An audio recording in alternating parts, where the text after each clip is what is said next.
It's been the most extraordinary manifestation of something I've always believed to be true and proved on smaller scales many times, that listening to the front line is not a scary thing. Stand by, I'll be right there. Hello and welcome to Minter Dialogue, episode number 371. Today is Sunday, the 3rd of May, 2020. My name is Minter Dial and I'm your host for this podcast. This week's interview is with Katz Kiely. Katz is a friend, a member of the Magical Difference Makers group, and founder of Beep, a behavioural empowerment platform. She's also responsible for kickstarting and bootstrapping a marvellous initiative designed to help out in this COVID crisis called Frontline.Live. Using her skills in networking and pulling people together, using passion and purpose, in short order, Katz has launched this group of people and an open access tool to help unmet needs be identified and resolved. An inspiring action with options for you to participate too. You'll find the show notes on minterdial.com. As ratings and reviews are the lifeblood of any podcast, please consider going to this handy all-in-one ratethispodcast.com/MDIAL to drop in yours. And don't forget to subscribe to catch all of the next episodes. Now for the interview.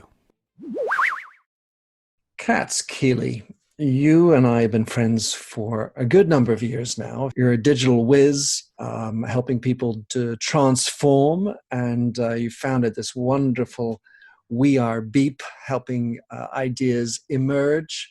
So I think it sounds like you have been not only letting an idea emerge, you've put some actions into place. So Katz, tell us what you've been up to.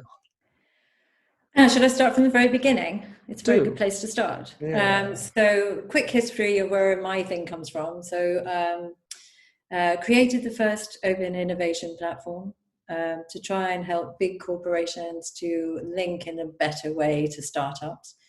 Realized that actually you can bring the best innovators in the world into corporates and they will get chewed up and spat out by the corporate antibodies. So we started looking at the inside of large organizations, trying to show them how can you use digital to help large corporations be less shit, by which I mean less siloed, more resilient, more people-centric, to actually allow people to do what people do best, which is to be collaborative and innovative and all those things. Then I got headhunted by the UN, which was very strange. And suddenly I'm in Geneva in a very large corner office, feeling like I've made the big time. This is my moment, and then realize what I've got myself in for. So I've never worked inside a big corporation before. I've only worked for them, and suddenly I'm really senior in the most bureaucratic organization in the world. And then I think, oh my God, I've just made the worst decision I ever made. Why did I give everything up to come here? And and then I think the only way I'm going to make this work is I've spent years and years helping large corporations to go through successful change.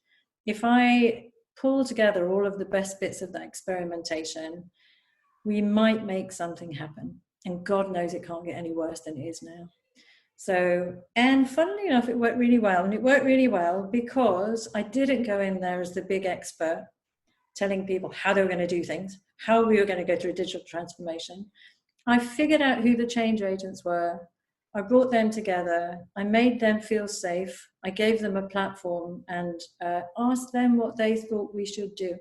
And so all of the change that happened, which was extremely successful, thank you very much, it wasn't about me telling them, it was about them choosing the change and them feeling like they owned the change and them feeling like they had a voice and they could come together to make something better happen. And then I fell in love with behavioural science. I met people like Dan Ariely, who is my absolute guru, and understood then more about what makes people tick and why people are so resistant to change. And then a few years ago, I decided to stop doing everything else and pull all of my experience into one platform, which is, as you say, called Beep, which is a platform that helps large corporations to go through what I call cultural transformation. real transformation, actually help them to change the way that they operate. And God knows they need it. And then this happens, COVID. This thing, this alien, this moment in time where everybody is supposedly looking together to look, fearing this kind of alien, this hidden enemy, global enemy that we've got. And suddenly all of the organizations that have been talking about transformation for years and years and years and years are suddenly going, holy shit, how do we deal with change? What do we do? Anyway, so that's a kind of preamble. My entire shtick is about the fact that what Beat does is it gives people on the front line within organizations a platform by which they can talk about the little things that aren't working. And if enough people across the organization are talking about the same little problem, we give them the tools by which they can pull together a design thinking workshop and actually find a solution for that little problem. My entire shtick is if you can see the problem, you can solve the problem. If you can share data from the front line, people can really understand what the situation is. Therefore, they can rise up and figure out how to solve those problems. And there's another thing, Katz, which is helping somehow anonymizing as well. So you don't necessarily identify it and get chastised for being the bad guy or the bad person in the house, because these issues might be patently obvious, but no one wants to raise a finger. And sometimes that's the challenge from a career standpoint, or, from let's say a popularity standpoint. So you can be anonymous, but you can't really be anonymous within the Beat situation, because you have to take ownership. So if you'd want to drive real and lasting change, you have to give people the knowledge by which they feel it's okay to say when something isn't working. And quite often it isn't because everyone knows there's a problem there, because we are all so busy being busy that we don't see what's in front of our faces lots of the time. We find workarounds.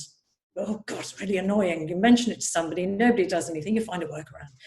And so you've got in every large organization, you've got this really dysfunctional tapestry of people who are just being busy, and actually having to, like I say, put up with the way things are, rather than changing the culture so that everyone knows that it's their job to find fixes. If you can see a little thing that could be done better, we're going to incentivize you to do that.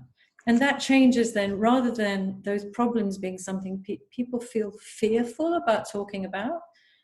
And let's be honest, this is nothing new. I mean, let's look at the Toyota way. 1956, the CEO of Toyota says, if we're going to be the best company on the show for making cars, we need you, factory workers, to stop just doing. We need you to think about how we can keep getting better. And so that's why they were the most profitable kid on the block as far as car manufacturers goes, because actually they built into everybody's job title, your job is to make absolutely sure we keep getting better and better, because everything can be better always.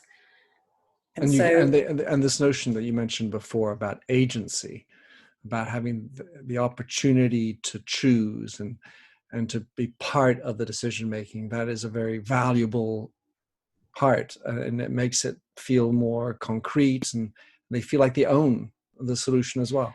Yeah. And again, looking back to behavioural science, I don't know if you know about the Ikea Effect.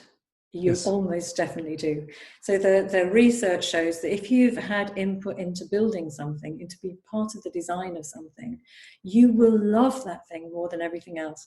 So the same thing applies to strategy or to a solution. If you feel that you've been part of changing something and making something and being part of an improvement, you'll make damn sure that thing works, right? Because you have a feeling of ownership of it. Now let's talk about the little problem that you identified and your Frontline.Live project. So here I am, digital innovation bird. I'm watching 25,000 tweets come in March from people who are working as healthcare workers on the front line, who do not feel that they're being protected. They do not have the access to the vital equipment that they need to keep them safe on the front line. 25,000 people. That's on Twitter. Yeah. Which is just one channel, and One probably not channel. the most popular necessarily. Exactly. At the same time, I keep talking about this, I find this unbelievable that there's this incredible groundswell of makers who are figuring out how to make things, and community groups who are coming together to sew things like gowns, and people like Norman Foster, who's putting people in his company to design and 3D print visors. So they can get, so there's all of this incredible groundswell, this kind of Dunkirk spirit of people going, we can help, we can do something. I So have there's a boat. loads of people. I have a little boat, exactly.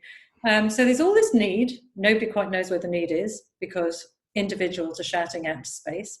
And there's all of these people who are creating opportunities to solve that need by making, aggregating, and manufacturing, pivoting their companies. So Katzy thinks, well, let's build a platform that's going to show very clearly where the need is. And so I reached out to a friend of mine who works at the Center for Advanced Spatial Awareness and said to him, to Katz Kiely, got this bonkers idea. What I want is for people on the front line to be able to tweet what they're needing and for me to be able to put it on a map. How can we do that? We had a really long chat and he asked me lots of difficult questions because he always does, and he's a geek. And then I didn't hear from him for the rest of the day, so I thought he'd disappeared. 11:45 that night. Which day are we talking about, Katz? This was about 4 weeks ago. Okay, so we're talking the very beginning of April. Yeah.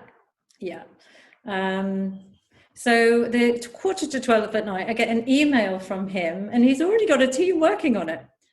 And so then the journey starts. So suddenly this kind of bonkers idea, then I get another technologist who jumps in, who then is literally staying up day and night to make this platform work. And we get a PR agency and a media agency and a market research agency, and there's volunteers coming out from out the woodwork. So 2.5 weeks later, we launched the platform, which allows people on the front line to tweet. And we have to use Twitter because it's the only open platform. The rest of them are kind of walled gardens. They can tweet a selfie of themselves, hashtag frontline map, hashtag their work postcode, so we can make sure that they actually work at a hospital or a hospice or whatever, and hashtag whatever it is they need. And we take those tweets and we put them on the map. So we've got the nation, the very first ever national map of PPE needs from the front line. And it's a very, for having obviously looked at it, it's a very appetizing map. And it's sort of like, and you look at it and there's like this number, if you just make England or Britain small, and then you expand it with your fingers, and then all of a sudden the numbers split out into little Swansea, little this, little that there, and you start seeing all the little numbers around. It's fun and playful. I invite people to listen, to check it out. It's amazing. And so, so within a week, and we just put it out, and then within a week, now it's been up for about 2 weeks, and we've had 850 items requested by people on the front line, which is extraordinary, considering we haven't even started with a push yet, which starts on Monday.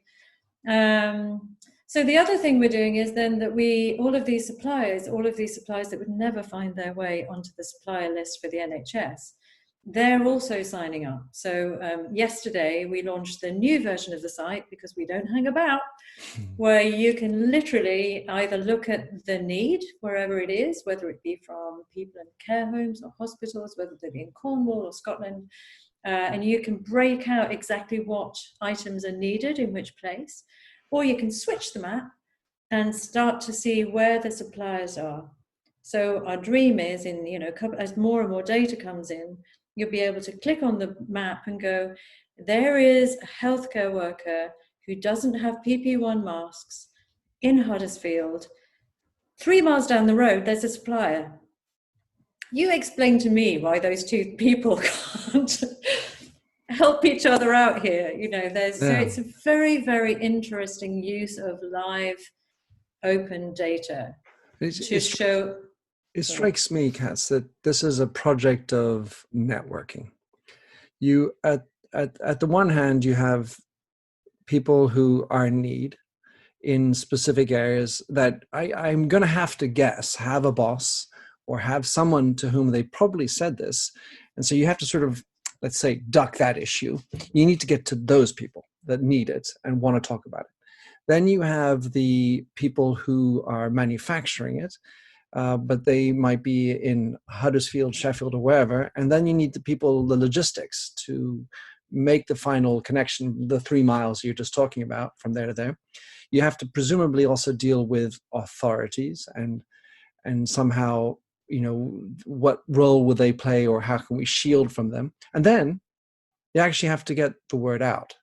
So you need people like Minter or the BBC to help get the word out. So you've got to network this entire gang. I mean, it's not United Nations, it's United Britain as far as this is concerned. And I know you're also hoping for it to be used elsewhere, but that's what I see you're trying to do. Yeah, and it's not complex. And I probably missed out a few people and stakeholders and necessary. So tell us more about this network and who you need. Where are the punch holes, and where the what they call the blockages? Where do you need the most amount of undoing? Like chiropractor, where's the bones that we need to shift a little bit? So we, at the beginning of this program, and I am, by the way, not knocking the NHS or the government, because I can't imagine what stress they're under, and I'm sure that there is no one in any position of power that's wanting to do the wrong thing. But it's complex and it's a mess. And the procurement frameworks that we've built over the years are not best suited to being able to deal with crisis quickly. And so we took the executive decision of building them out and getting it out there. And our hope is that, and it's already happening, the more and more people see that live data actually isn't that frightening. Live data is bloody useful if you want to see a version of the truth that actually might help you make a better decision. We've decided to just get out there, start letting people use it, market the shit out of it. And so on Monday, a beautiful story, as I say, the feeling of volunteerism, this kind of Dunkirk spirit that's rising up is just so beautiful. So a couple of things. One of them is we launched the map. We're not exactly sure how it's going to work, but we know that if you allow people to see live data from the front line, we believe people will rally around to try and solve these problems. Let's give it a go, see what happens. So then one of the people who volunteer through Difference Makers is in New York. She's one of our project managers. She then introduces me to this chap called Rob Noble. Rob Noble owns a company called Group of Humans. He's also an entrepreneur. He is watching, he now lives in the US, but he's still Brit and he cares about the frontline workers. So he's thinking, what can we do about this situation? So his best friend, who is in Norfolk, manufactures most of the... England. Norfolk, England. There's Norfolk, Virginia for others and so on. It is not that one. It is the... his friend, Andy, best friend from school, owns factories which manufacture most of the flags and car stickers that people buy at big conferences and big events and football matches. And as an example, he sold 1 million car flags over the Euros, right? Clearly, people aren't buying so many football things or conference things at the moment. So his factories are going, what can we do? So these two guys got an idea. What we're going to do is we're going to set up a not-for-profit. We're going to manufacture caregiver merchandise, which is using the rainbow, supporting the NHS stuff. For every £1 that is spent on car flags, car stickers, and it's called caregiven, caregiven.co.uk. For every £1 that's spent, we're just going to take all of that money and turn it into PPE. So we're bypassing the traditional procurement methodologies. We're taking money straight from people and we're putting it straight back to where they want it to go. The only problem they had was, how do they figure out where the need is? Oh gosh, there is Frontline.Live. So on my last, I do 10,000 steps a day. I'm allowed to do that during the lockdown. So the last Saturday, I'm on a phone with a guy who lives in America, who's a Brit, who's come up with this project. And we agree within an hour we're going to partner because clearly we know where the problem is. They've got the free PPE. So we're like, that sounds like a partnership. That was agreed in an hour. That got launched. And then I'm thinking, well, how do we get people to know? Because this is a massively scalable program. I always say it's as scalable as the generosity of the British spirit. The more you buy this stuff, the more PPE the front line gets. So I phone up a friend of mine who owns Ocean Outdoor, who is the biggest digital out-of-home, or one of the best digital out-of-home companies, and another friend who runs Voodoo, which is another company. Anyway, but within a quarter of an hour, they're saying, we'll give you our screens. So on Monday, and like I say, it's just, these people are fiercely commercial. But for this one moment in time, we've got this spirit, which is all about, do you know what? Damn it. We're just going to focus on the stuff that matters. And the stuff that matters is making people feel safe. I have an observation, Katz, which is that many people through this process have obviously their fears, but there's also an element of feeling helpless. Yes. And so, well, I will follow the orders, yes or no, depending on the country in which people who are listening to this are experiencing it. But this notion of, well, what can I do? And at some level, I refer to the toilet paper run, sorry, as a type of action that some decided. Because, well, I remember my grandmother needed toilet paper in the Second World War.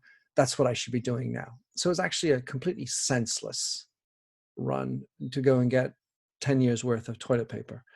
But it was an action. That's the apparent rationale that I understand as to why this happened.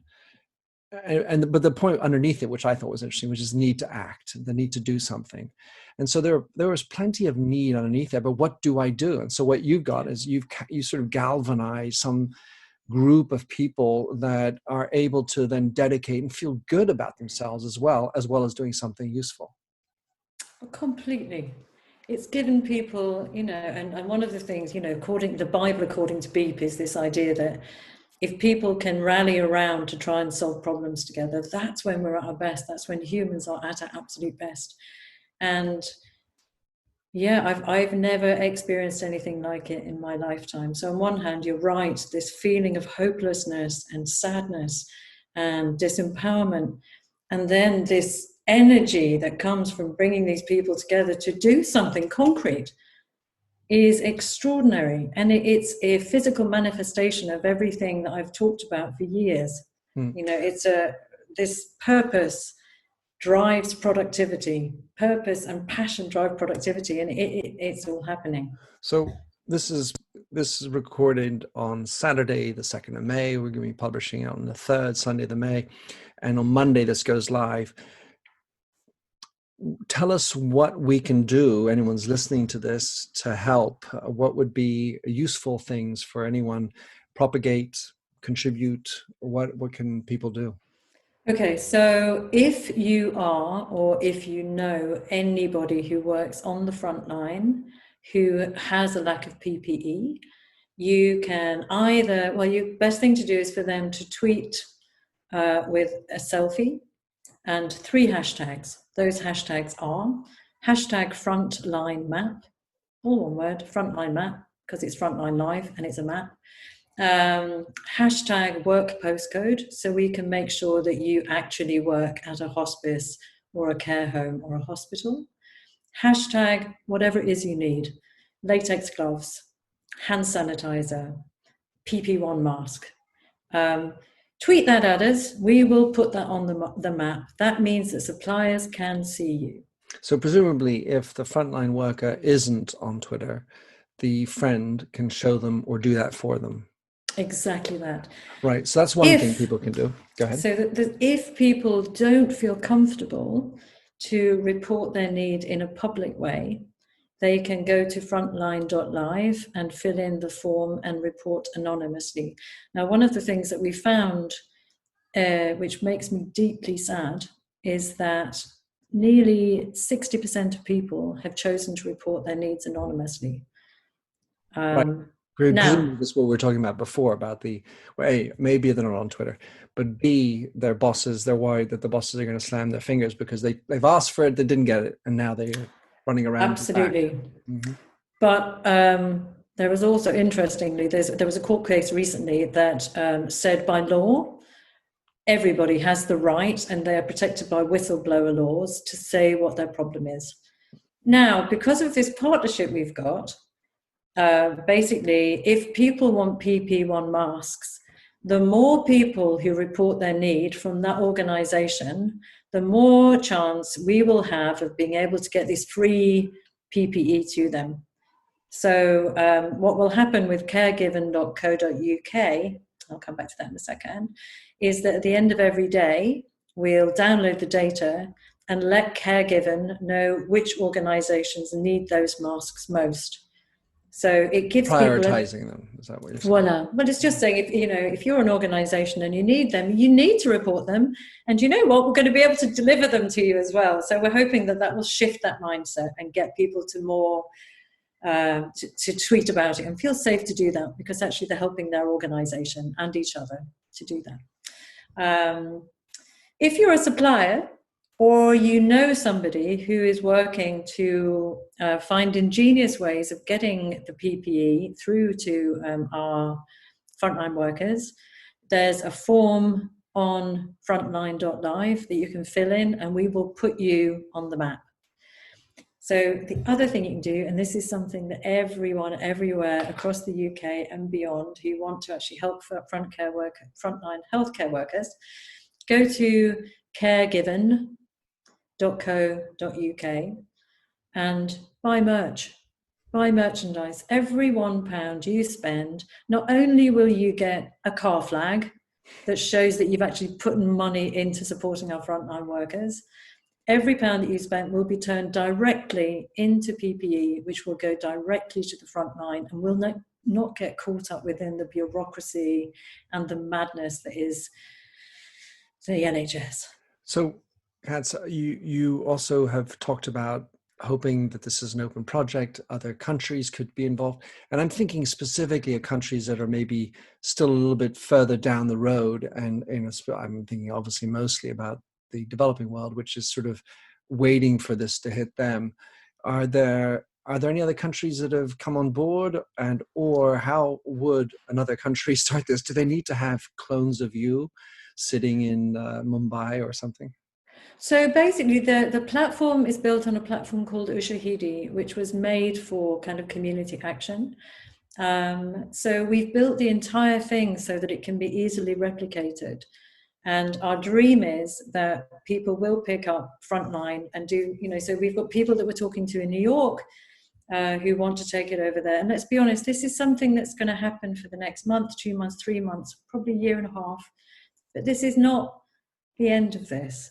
This is the beginning of a bunch of things that are going to be happening. There's going to be a new normal after this. So the more people we can get to realize that it's a really good idea to get data from the front line, and it can only make people make better decisions, the better the world will be, in our humble opinion. So we are super, super open to hand over all of our stuff. It's all in GitHub. It's as open source as it can be. Anyone who wants to pick up the model, the assets, and run with it, we would be delighted. And at the moment, we're just wanting to make sure that the model is rock solid, so we literally can hand it over to people.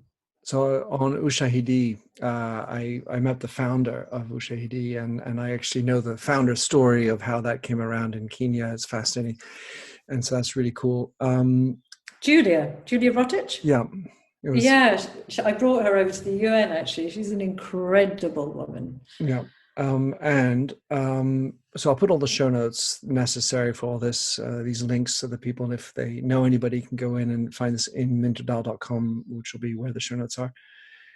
What about things you've learned, Katz? As in, because if we're, let's say, Meta, you and I, and generally speaking, we're trying to help people through change. And what are the things that you've taken away in terms of maybe just personally you've learned about how change happens? You mentioned this has been it's not an easy or simple project, But what if you're a businessman sitting in, or a business person, sorry, listening to this somewhere, what kind of pearls or thoughts go through your mind as to what you have learned in this process?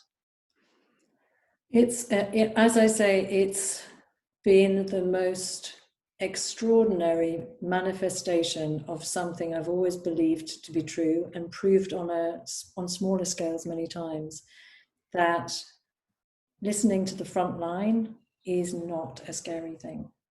Listening to the front line can only make things better, because actually if you can see the problem, you can solve the problem. And the caregiver partnership is one of many, many, many that are happening. As soon as people can see the data, they've come back and said, we want to partner with you. So as an example, we're working with organizations that are also looking for need. They're going to give us their data so that we can aggregate it. Getting the data from the front line is extraordinarily powerful for any organization, anywhere, because you've got two choices. You either put your fingers in your ears, don't listen to people, and just carry on doing what you know to be best as a senior leader, or you allow people to be honest about the little things that can be improved across your organization. And by listening to them, you can figure out where they are. And every little complaint, every little problem is an opportunity for continuous improvement. And this is the biggest it's the biggest opportunity to show that by doing that could ever have happened. It reminds me of let's say the idea of surveys, because in big organizations, well, we're going to do a survey to understand what the customer's thinking. Because in lieu of listening to the front line, I bypass them and I go directly to the customer and I have the customer tell me.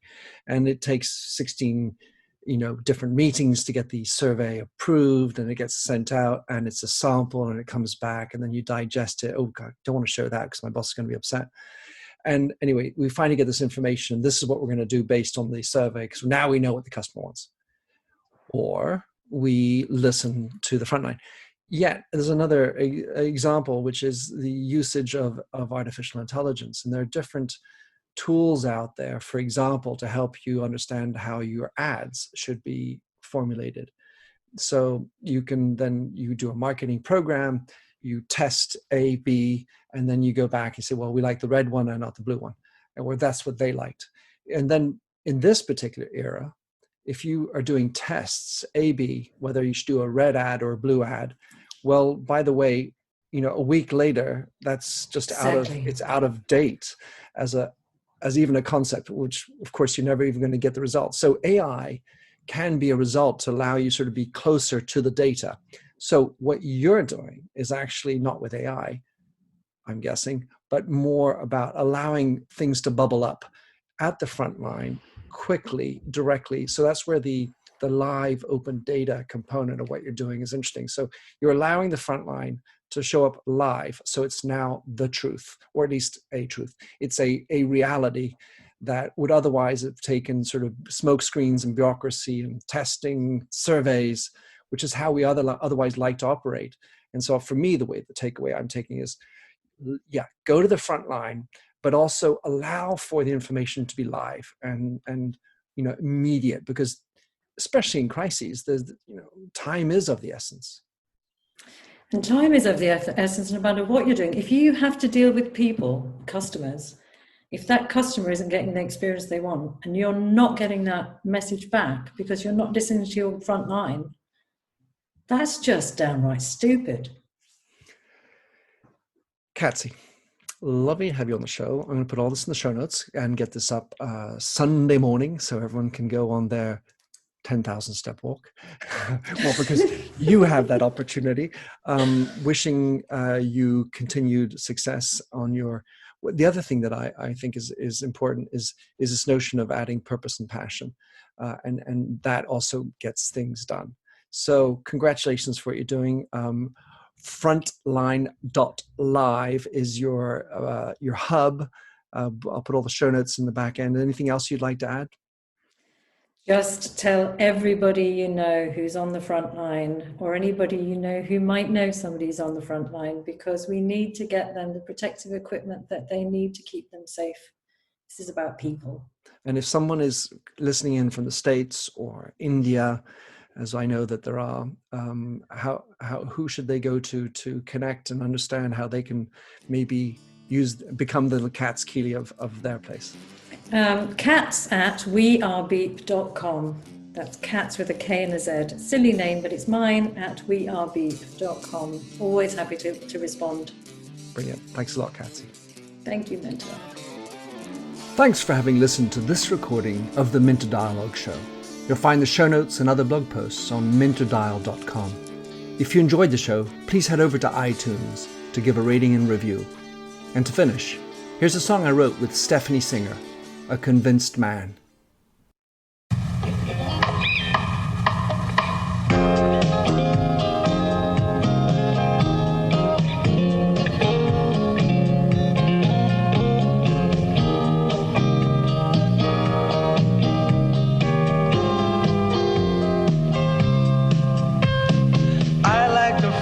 A stranger tucked around me, precipitating the danger.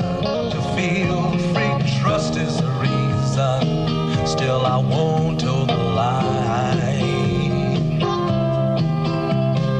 I sit here passively, hope for your respect, anticipating the thrill of your intellect. Maybe I tell myself there's no use in me lying. I'm a convinced man, building an urge. I'm a convinced man, to live and die submerged. A convinced man, in the arms of a woman.